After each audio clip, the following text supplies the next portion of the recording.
It's been a very quiet January of Fulham so far, as just a few players on the outgoings list when it comes to the transfer window. We are, though, focusing on the pitch where things are starting to look very interesting. We've got a big battle in the race for Europe in our last game of January today in the Premier League. And then if we've got time to squeeze it in, there's also an FA Cup replay that we're very much the second favourites for.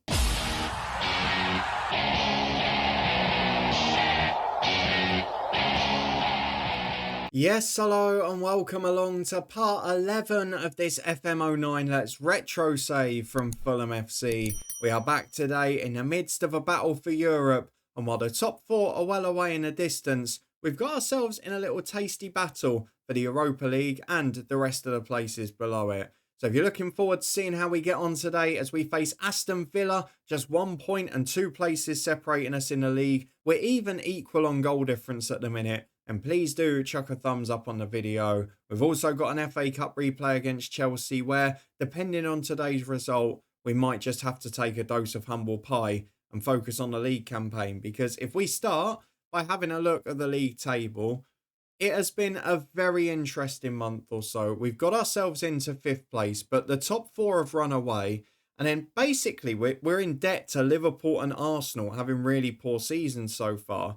And that's why this Villa game is so important, because while you look at it as 5th v 7th and the top 7 should all get Europe, the Liverpool situation is one we've got to be careful of, because there is no doubt that if they hit form, and let's be honest, they're not losing many games, it's just they're drawing a few too many. If they hit form, we could be in big trouble because they'll start to pick up points quickly, which then means Villa is the most likely club we're going to finish above. So a really good season so far. We've talked about our consistency at home to the bottom half teams. We've got most of them on the road in the second half of the campaign. And then we've got all the big boys at home. And starting with Villa today. So that could work out either way. We have, though, got some really positive news looking at this table, which is, realistically, we're not going to finish below 8th. And given that we were 11th last season, given that we were marooned in mid-table and had no chance at Europe even at this point, it's an incredible turnaround this campaign and shows that the squad that we've developed, the players we've improved that we bought in first season, and also the players we've added this campaign have really made a difference to the squad. So let's go and see the ones that have left, because a few more have moved on from Fulham. None have come in just yet. We've been having a look at a few. There's a lot of contracts being discussed. People who are out at the end of the year. So Andranik is out of contract, wants to move on, has rejected some of the moves away so far. But these are the deals that have been done in January. 5 players out of the club, 2 of them permanently, and 1 of them hopefully with a view to being so. So let's start with those. We've got Simon Davis, who had 6 months left on his contract. Why let him go for free when we could get £1 million? We missed out on 3 or 4 more due to the fact that he seemingly got injured in every transfer window. But £1 million from Reading, who he then made his debut for against us.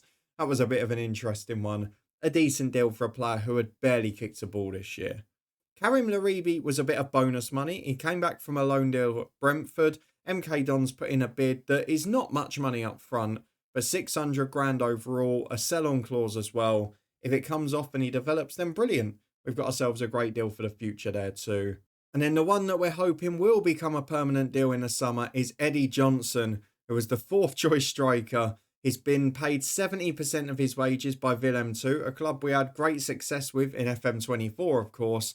But there is also an agreed price of 2.3 million quid. And if we can get that, I'll be absolutely thrilled. It's more than his actual value now at this point. Has he scored any goals there yet?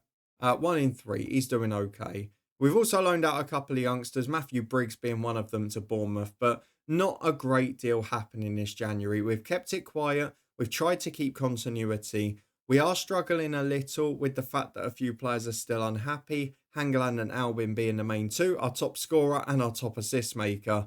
But the good news, as you can see from this screen, is that we have found form and found style for Josie Altidore. He had a very slow start, but we kept faith in him, and we are being well and truly rewarded, because since you were last with me for the Liverpool game and the Spurs victory where we really hit form, we then drew 0-0 away at West Ham United, where unfortunately Altidore was forced off early with a knock. Nothing long lasting, thankfully.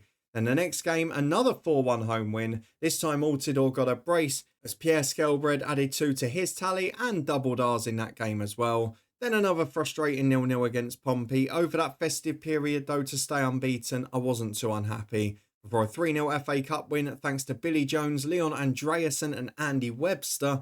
Again, even in this game, Andy Johnson played well but missed a couple of very good chances. Against Reading in the league, I mentioned Simon Davis made his debut, a bonkers game. But the left-hand side of our team and the left-hand side of theirs, to be fair, both caused chaos in this match. We got 2 goals for Albin, 2 for Enrique, and I think it speaks volumes that after those 2, our best player was Johan Pella, the goalkeeper, despite conceding 3.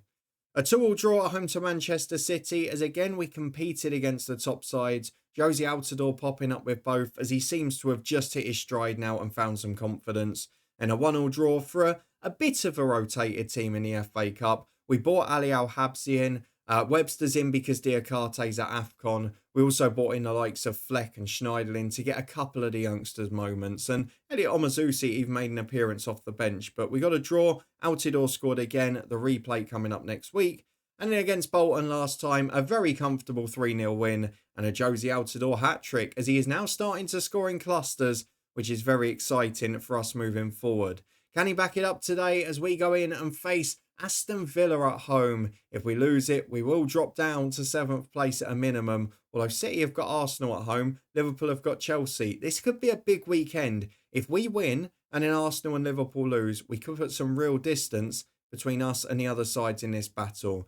We are still without Papi Diakarte. We are still without Musa Sissoko, who's been injured for a few weeks. If we go and look at the team selection, though, we're still without Timothy Atuba too. I'm not sure why that wasn't mentioned. We have, though, still got a pretty good 18, and this is the 11 that will be starting from it today. We've gone for Johan Pella in goal, who's had a great first season. Frederick Storrs backing at right back with Jose Enrique on the left. And Andy Webster, to be fair, has been solid alongside Hangeland in Diakarte's absence. Not quite the same, but still done very well. In midfield, it's Andreasen, Schneiderlin and Skelbred. It's usually 3 from 4. It's now 3 from 3 without Sissoko. And then Dempsey, Albin and Altidore at the front 3. Albin has 20 assists for the season in 21 games. It's an astonishing record.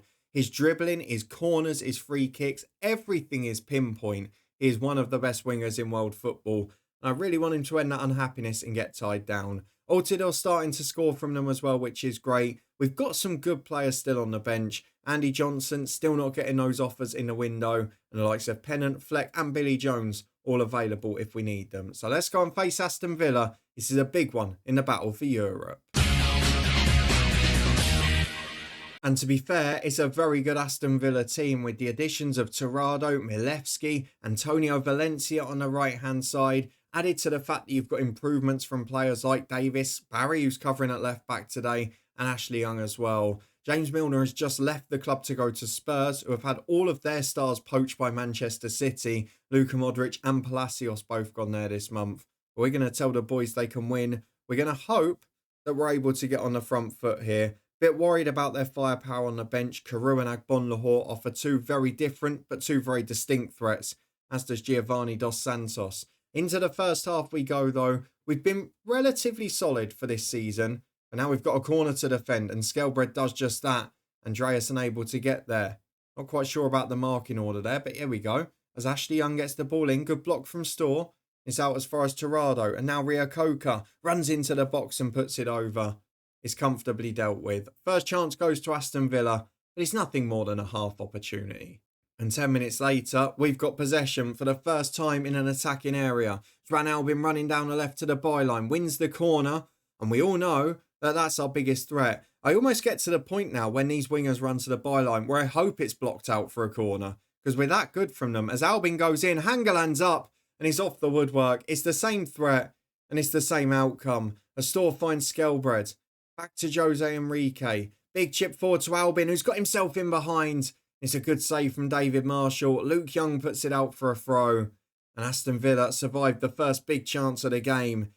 Hangeland hits the woodwork. Albin has a good effort. And to be fair, Villa are dominating possession here, which has not been like teams against us this year. We've generally been the dominant force with the ball. Luke Young picks up a yellow card though, and with Albin in form, that could be a good sign with 70 minutes still to go.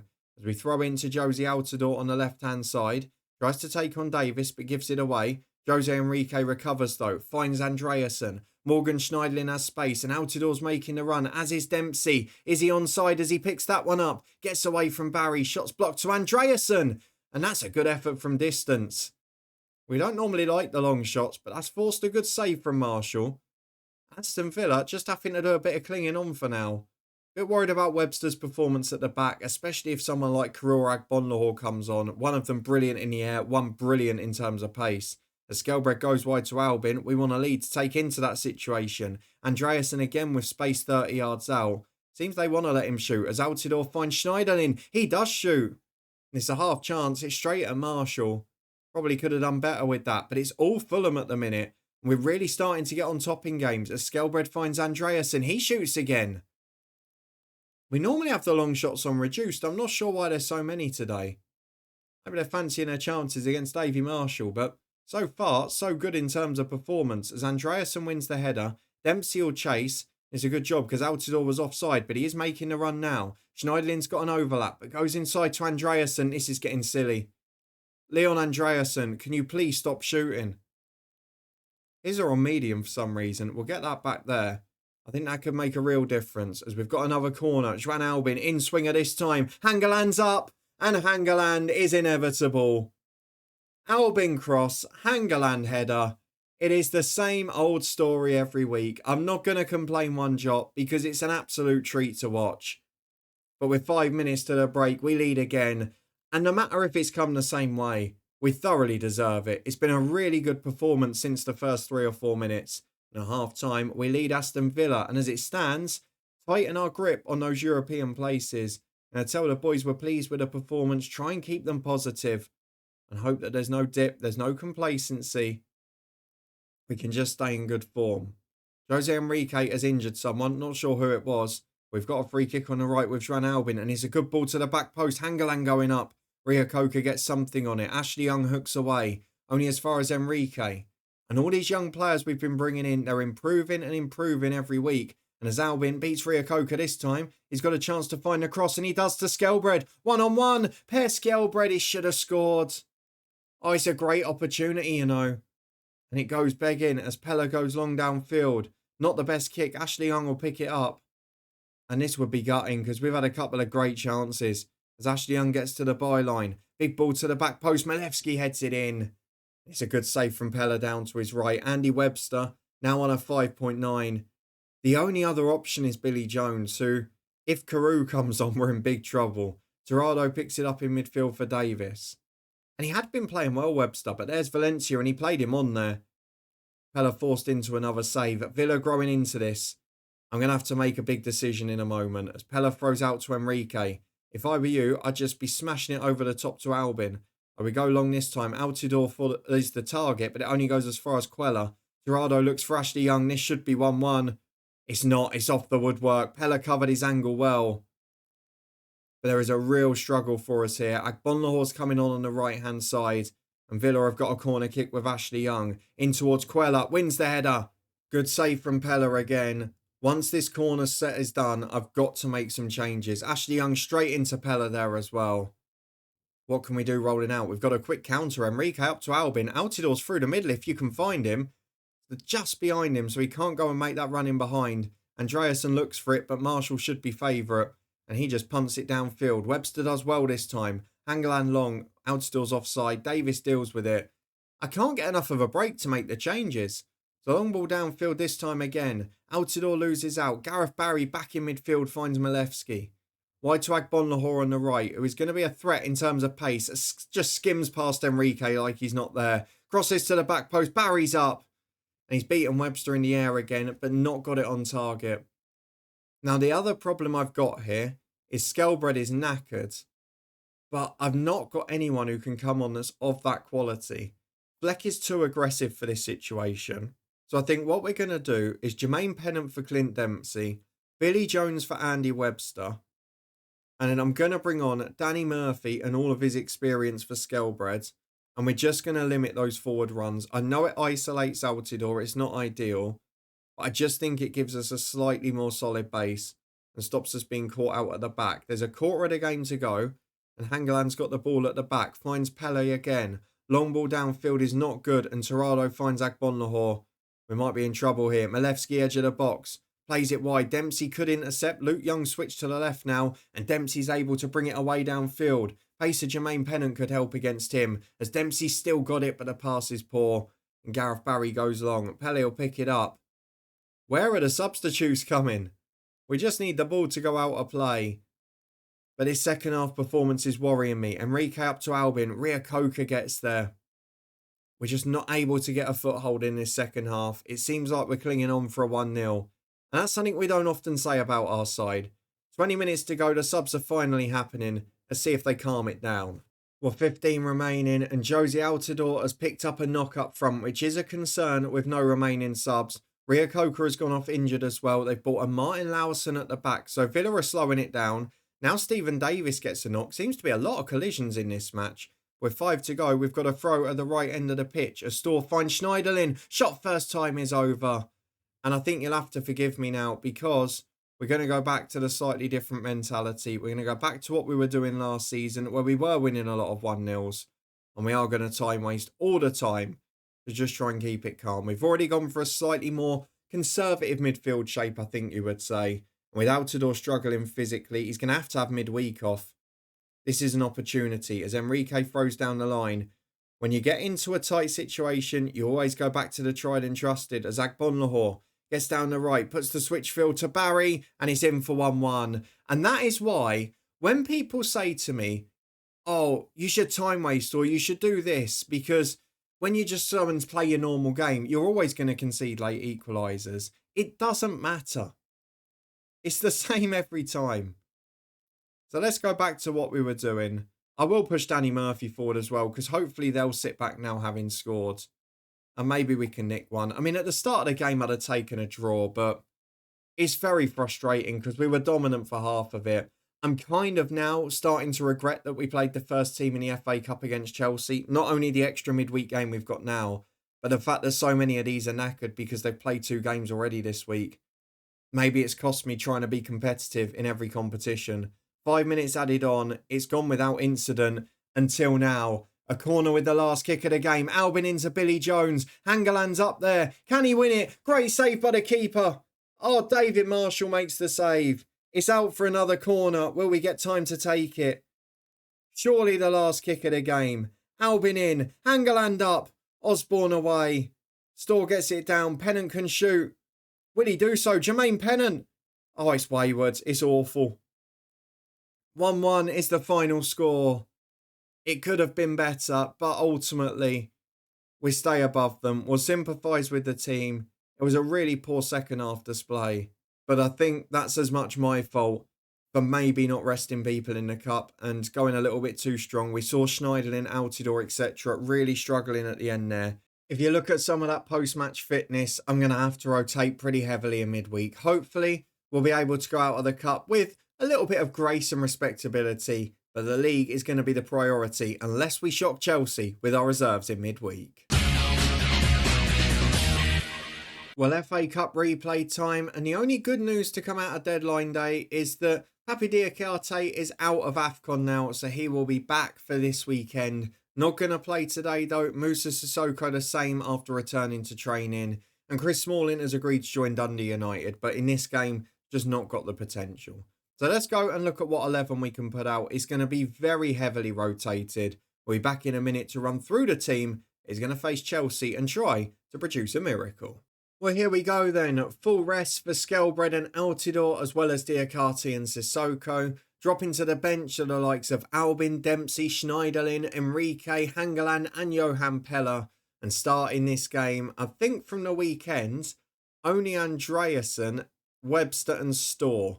8 changes in total, almost a full reserve team. It is Ali Al-Habsi between the sticks, with Omazusi getting a rare game at right back. Storr, Jones and Webster make up the rest of the defence. Andreasen is joined by Andranik and Danny Murphy in the midfield 3, with Jermaine Pennant joined by John Fleck out wide, and Andy Johnson, still yet to get off the mark this season, up front and getting a chance from the start. We tried to sell him and Zamora on deadline day, no offers of any note. And against a very strong Chelsea team that is almost at full strength, This one's going to be pretty tricky. Let's go and tell the boys there's no pressure on them today. We're going to drop Danny Murphy into that slightly deeper role because there's no point having him running forward all day. We're also going to go to our normal mentality against the top sides. And to be honest, I quite happily time waste all day as well. Let's see if we can keep this respectable and then maybe nick a surprise 1-0. That's the only chance I think we've got.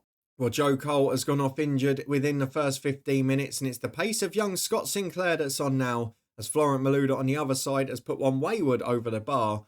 And if we get through 16 minutes and only face one shot on target, we take that so far. Well, here come Chelsea yet again. We're not offering much in terms of attack as Cerna finds Essien and the cross is blocked. Look where Andy Johnson was. Apologies for the inopportune parcel delivery time, but Andy Johnson on the back of his own box clearing the ball away is not what we want to see today, though. Jones goes over the top, and if we could get one in behind, I'd fancy him behind Terry and Carvalho. Whether he'd finish the chance is another question given his form this season. He still hasn't scored since last November in a competitive game. As Jermaine Pennant gets down the right-hand side, chance to cross. Can he change that now? John Fleck's unmarked. Oh, it's a good save from Peter Cech. That's what we need to wait for. We've sat back and defended pretty solidly, and then we've had one chance on the counter. Webster does well against Wagner Love there. And that could have been a very special FA Cup game. You remember the first game of this save? We were battered by Chelsea and nicked to 1-0 late on. Andy Johnson put through, I think, by Zoltan Gira that day. It was almost John Fleck this time as Murphy heads the ball away as far as Essien again. This shot's off the woodwork. It's still danger. Again, Webster gets there. Andranik, big ball downfield, but we're not even aiming for Andy Johnson. We're just aiming to clear it. As Andreasen gets the header away, Jones does well. Murphy again hoofs. Why is Johnson so deep? Get up the pitch, man. Why is he dropping so deep? I don't understand. I have him playing on the shoulder trying to break the offside trap, and he's just not doing it. Malouda forces a save from Al Habsi, and Andranik puts it out for a throw. I mean, despite all of this, it's 0-0 after 35 minutes, and Chelsea have only had one great chance. It's a good performance so far, but not ideal, as Omazusi, big ball downfield, Pennant will chase it. Carvalho able to get there, finds Vargas, and he's got space to run into. Malouda challenged by Omazusi. Now we can break. Jermaine Pennant has got Johnson ahead of him. Get on side, man. And he doesn't. And I don't blame Jermaine Pennant for that. He's lost the ball dallying, but his only option was Johnson. And he's failed to get on side. It's really poor attacking play. I know it sounds like I'm making him a scapegoat, but he's been so awful. Look at the first touch. He's our highest earning player at the club, above all of the new signings, above Albin, above Hangeland. Andy Johnson is stealing a living here. And the sooner we can get him out, the better. I'm going to bring Zamora on for him in the second half as Fleck. Again, Johnson not on side. You're literally not giving them a passing option. Frederick Storr does really well to win it back, and now Johnson can run in behind against Carvalho. Who comes out on top? You've guessed it, Ricardo does. It's a long clearance as far as Lampard, and flicked on, but Freddie Storr should deal with that. Otherwise, it's been a decent performance, but we're basically carrying a striker at the minute as Wagner Love gives it to Lampard. Jones with a brilliant challenge. And now Pennant can break. He's got Fleck over on the far side. Tries to feed Johnson, who's in behind. You've got to do it now. How heavy's your touch? The referee's given a penalty and it might be a red card for Ricardo Carvalho. You're not even getting a booking. Well, 1-on-1. I mean, I don't fancy him to score it, but still, it was 1-on-1. And he's handed the penalty over to John Fleck. This could be smash and grab at a half. We've had one shot on target so far. It was Fleck. And his second one is in the back of the net from the penalty spot. Chelsea 0, Fulham 1. We catch them on the break. And this is exactly how we planned it when we set this team up. The Chelsea team will be knackered from playing every 3 days. And we're playing on the counter. 1-0 to Fulham. And this is an FA Cup dream at the minute. Vargas with a throw on the left-hand side for Chelsea. We're into 3 minutes of first half stoppage time and Wagner Love finds Frank Lampard. Chance to shoot. It's a good effort. And to be fair, it's a good response from Ali Al-Habsi as it is from the rebound. I know these episodes are long, but the games are so action-packed. And at half-time, we could not have asked for more from this. Going to tell the boys I'm really pleased with their performance and hopefully they'll keep it up in the second half because this has been strong so far.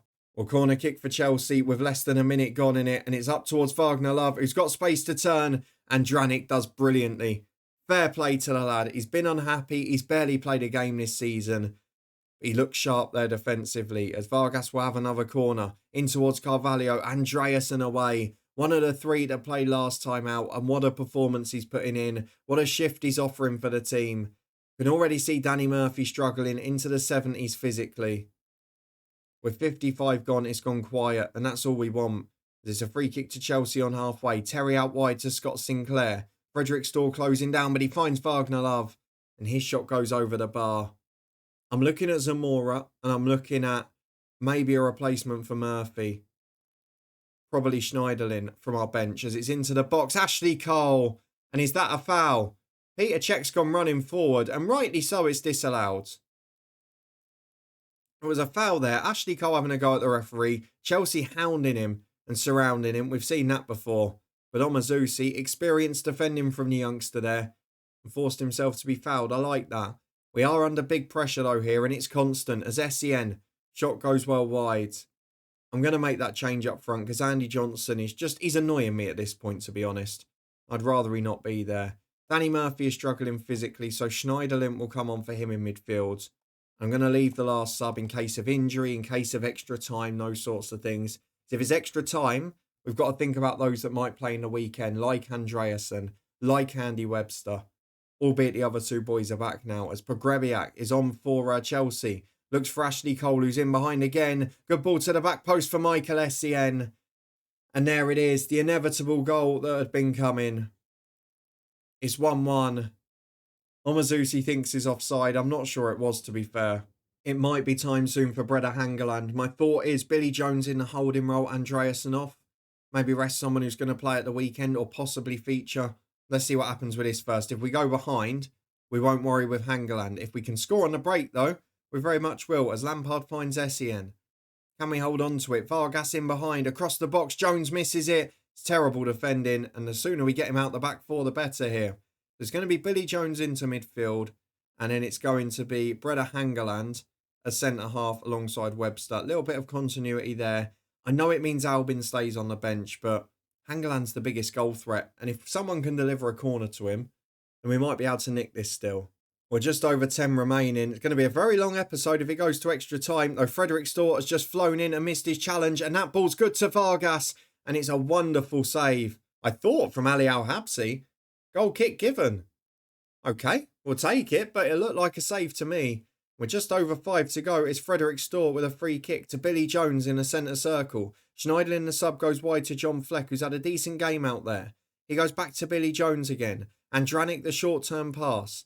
Back to Jones. He's got Schneiderlin alongside. Now we're looking for the run. Bobby Zamora holds up, but John Terry gets in. And Chelsea have gone 4 up front. They're chasing this game. They want it done in 90. But will it offer an opportunity on the break for our front three? Or will it offer them one? Because Vargas into Pogrebniak. Hangeland can't get there. And Chelsea go ahead. Again, competitive, fighting hard against the top teams. But just not quite got that ruthless streak. And not quite got enough to hold them off. It's going to be another frustrating, narrow defeat against the top sides. But that's really disappointing. As Peter Cech with the long free kick. Pogrebniak chasing. He's changed this game, in fairness to him. Al-Habsi does really well with it. Can't argue that Chelsea have deserved to win this. Hangeland ironically makes the mistake off the bench. It's another game where we've run them close. Zamora's a mile offside. What are you doing? What was he trying to achieve there? Because it was a goal kick just before. Like, how have you got yourself that far offside? Carvalho clatters the clearance against him. It's making me think again about that Carvalho penalty not getting sent off or booked or anything. A Cerner with a throw-in on the right-hand side. Schneiderlin can intercept. One last chance perhaps with Bobby Zamora. Challenge only falls as far as Omazusi. Of all people. Elliot Omazusi off the bar. Oh, what a moment that could have been. Billy Jones fouls Love on the counter-attack. Elliot Omazusi smashes the woodwork and almost gets us to extra time. But as it is, we're into the added 2 minutes, and I think you always say you want one chance. I think that was the chance, wasn't it?